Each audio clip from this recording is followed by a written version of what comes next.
Game Demo.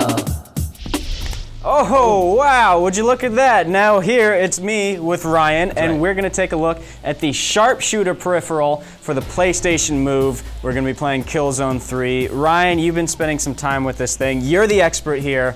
Tell us how this thing works. So the Sharpshooter, as you might imagine, you can see pretty much I've got two things. Oh, I should not unpause it though. I got two things. Basically, I got a regular move that fits right here, plugs right in, and basically maps its buttons to the trigger and everything. Right. I've got this sub-controller down here, which basically allows your navigation. Use the analog stick. Okay. And basically the way the game works is you kind of use this as your left analog stick, so movement. Oh. And then this becomes your right analog stick. That's your right one. Okay. But it's pretty much geared by you just going one way moving around. So you will see, and then you got reload down here and all kinds of fun tricks. So nice. Let's see what this business does.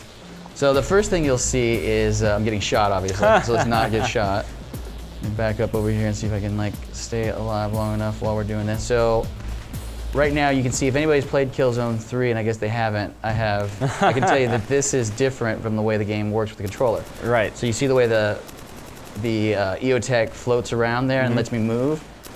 It gives you a much more, straight up, I am shooting people kind of a feel. Yeah, totally. And the neat thing about Killzone 3 is you see I'm moving, and it does take some getting used to, I'm not gonna lie to you. It's it took me about 20 minutes to really kind of get a feel to move, I guess, proficiently enough in the game that I was shooting people and not dying all the time. So let me actually demonstrate by not falling off that cliff.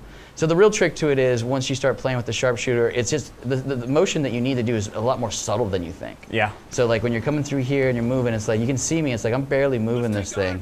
And I don't know if you guys can hear it, but when I pull the trigger and I shoot those Hellgas guys, the motion and the move moves, so it's boom, boom, boom, boom, boom. So it's kind of giving you a little bit of feedback. And I will be honest, it's it's really precise. I mean, people use the Move motion controller, so they know how precise it can be. So just imagine that on the end of this with the trigger attached, and you kind of got an idea of how this works. Now, I will say the trickiest part about it is kind of figuring out. So right now, I'm pushing this little button underneath the trigger with my right, with one of my right fingers over here. Okay. And that is allowing me to do the right here. I can basically get my cover on, right? Right. And then I hit this trigger on the sub controller, and that's what lets me pop up and shoot these guys. And you can see I'm pretty much putting it right where I want it. Let's see if I can hit this guy in the face again.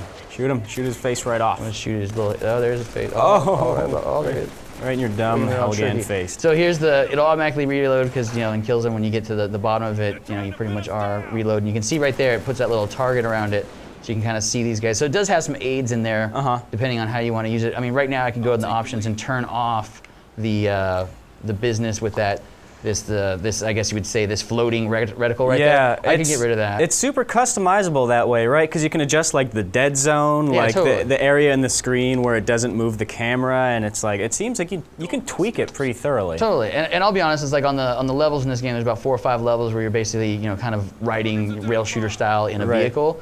Those few places that you do it, it's pretty neat because then you're not worrying about the motion at all. You're just literally aiming and shooting. The only thing that comes up then is you really want to basically have it move faster because sometimes you're on a turret basically. You're like, go faster to the right, please, right? Oh wait, I'm back in the action. I got right. Not dead yet. Not dead yet. So it is tricky, but like I said, 15-20 minutes, not a lot of time to really kind of start to get the hang of it. And I imagine, and here's this button up here. I'm gonna push to get my shot face on because I have no ammo.